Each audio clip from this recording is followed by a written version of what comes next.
Welcome to the Kumar Dev education. मैं अपने channel में आपका स्वागत करता हूँ। ये अध्याय 4 घर बाहर और इसके लेखक है महादेवी वर्मा। लेखक का साहित्यिक परिचय। नारी जागरण की भावना और नई संस्कृति के उद्घोषण काल में महादेवी वर्मा का जन्म सन 1907 में हुआ था। आरंभिक शिक्षा घर पर ही ग्रहण करने के बाद उनकी विधिवत शिक्षा प्रयाग में हुई, जहां इन्होंने सन 1933 में दर्शन शास्त्र में एमए किया। बाद में यह प्रयाग महिला विद्यापीठ के प्रधानाचार्य के पद पर आसीन हुई।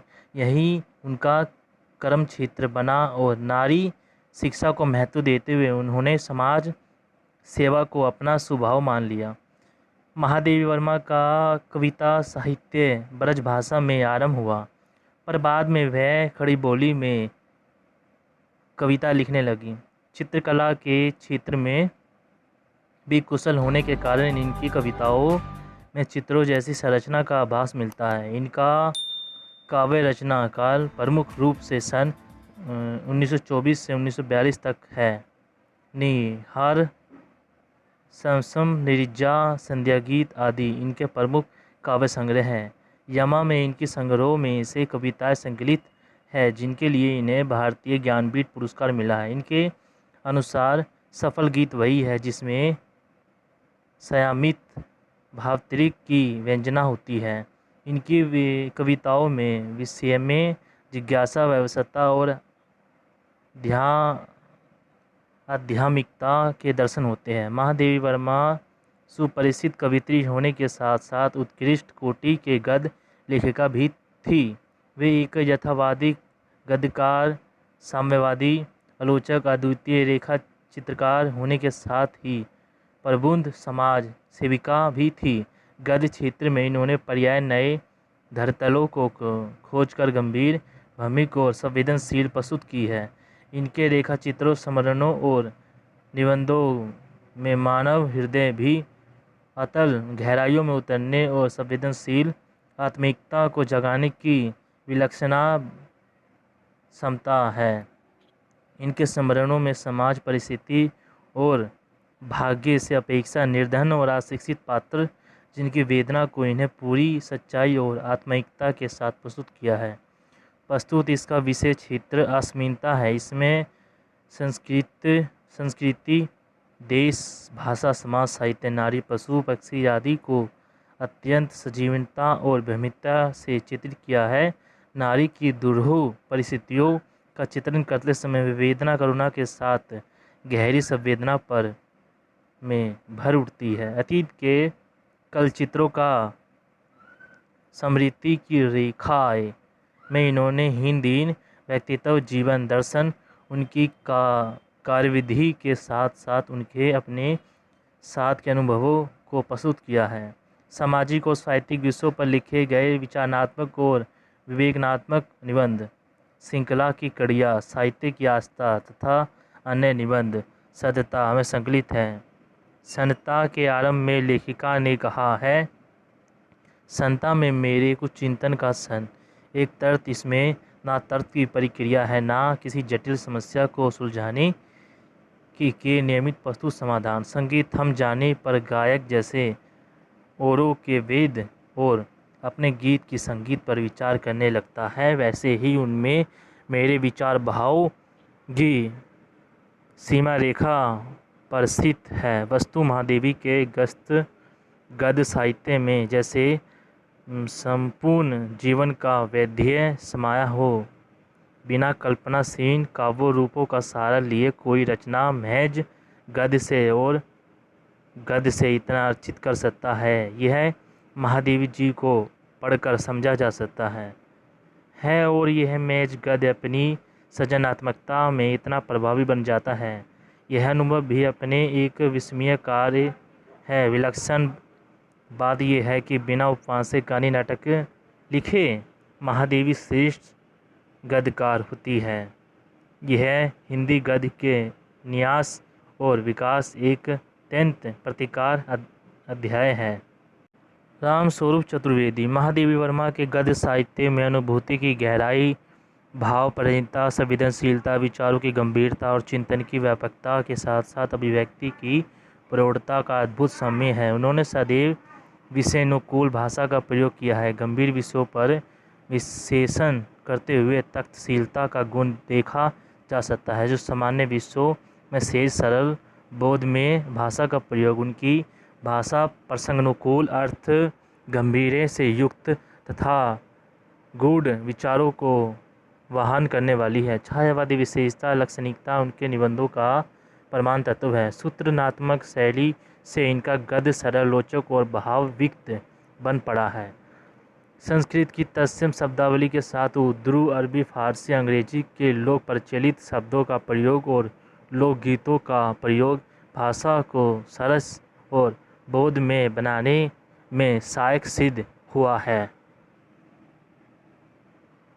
प्रतिपाद महादेवी वर्मा द्वारा लिखित श्रृंखला की कड़ी निबंध संग्रह में 11 लेखकों का संग्रह है। इसमें मुख्य रूप से नारियों की व्यथा गाथा से युक्त उनकी विभिन्न समस्याओं और अभिव्यक्ति मिली है। अपनी वन के अंतर्गत लेखिका ने स्पष्ट किया है, प्रस्तुत संग्रह में कुछ ऐसे निबंध जा रखे हैं जिसमें मैंने भारतीय नारी के विषम परिस्थितियों को अनेक दृष्टिबिंदुओं से देखने का प्रयास किया। अन्याय के प्रति मैं स्वभाव से हिंसु हूँ। अंत इन निबंधों में उग्रता की गंध स्वाभाविक है, परंतु ध्वज के सिद्धांत में मेरा कभी विश्वास नहीं रहा। मैं तो सृजन के उन प्रकाश तत्वों के प्रति निष्ठावान हूँ जिनकी उपस्थिति में व्यक्ति अंधकार के समान विलीन हो जाती है। उनका यह वक्तव्य उनके निबंध घर बाहर के संदर्भ में भी उचित प्रतीक होता है। प्रस्तुत लेख में नारियों की घर और बाहर की स्थितियों पर विचार किया गया है। लेखिका का मानना है कि युगों से नारी का कार्य क्षेत्र घर पर ही सीमित रहा। उनके कर्तव्य को निर्धारित करने में उसकी स्वभावजात कोमलता, मातृत्व, संतान पालन आदि पर जो ध्यान रखा ही गया, साथ ही बाहर के कठोर संघर्ष में वातावरण और परिस्थितियों ने भी समाज को ऐसा ही करने के लिए बाध्य किया। घर और बाहर का पर्सन उच्च, मध्यम तथा साधारण तित वाले गृहस्थों किसी स्त्रियों से संबंध रखता है। श्रमजीवी अथवा दरिद्री वर्ग की स्त्रियों के लिए यह पर्सन नहीं है। वहाँ तो स्त्री दोनों क्षेत्रों में समान रूप से सहयोगी बनती है। यह समस्या अधिकतर उच्च मध्यम और निम्न मध्यम वर्ग में है। लेखिका इस व्यवस्था के प्रति असंतोष व्यक्त करती हुई पुरुष समाज की सुविधाभोगी मनोवृत्ति का तिरस्कार करती है।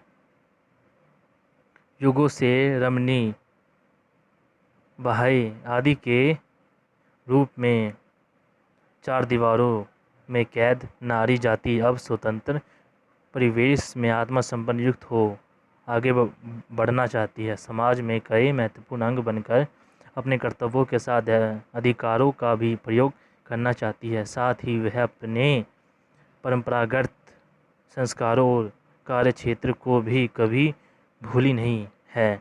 वह तो प्रगतिशील देशों की जागृत नारी चेतना का अंग बनकर कुछ कर दिखाने के लिए ललायित है। लेखिका का मानना है कि भारत में कुछ ही प्रतिशत स्त्रियां घर ही परिधि से बाहर निकलकर अपनी समझ के अनुसार अपना कार्य क्षेत्र निर्धारित कर आगे बढ़ रही है। आज के युग में शिक्षित स्त्री का घर में बैठकर आत्मसुन्ति युक्त जीवन जीना ऐसा पर्याय कम ही देखा गया है। वह समझ चुकी है कि उनके जीवन का उद्देश्य केवल गृह कार्य नहीं है, अपितु उससे अपना मानसिक विकास करके देश सेवा में भी पूरा योगदान रखना है। विज्ञान के युग में किसी भी व्यवस्था को केवल विश्वास के आधार पर ही स्वीकार नहीं किया जा सकता, उसे तख्त की कसौटी पर कसकर उसकी उपयोगिता के आधार पर ही अपनाया जा सकता है। इस दृष्टि से नारी ने भी जीवन के विभिन्न पहलुओं को अपनी कार्य क्षमता के अनुसार समझकर तख्तशीलता की कसौटी पर कसकर जीवन को नए अद्भुत और विकासशील रूप में ढालने कस्तुए प्रयास किया है। महादेवी एक नारी होने के नाते नारी वर्ग की समता से भली भांति परिचित है। उन्हें पूरा विश्वास है कि आज की नारी घर और बाहर दोनों क्षेत्रों में अपनी कुशलता प्रमाणित कर सकती है।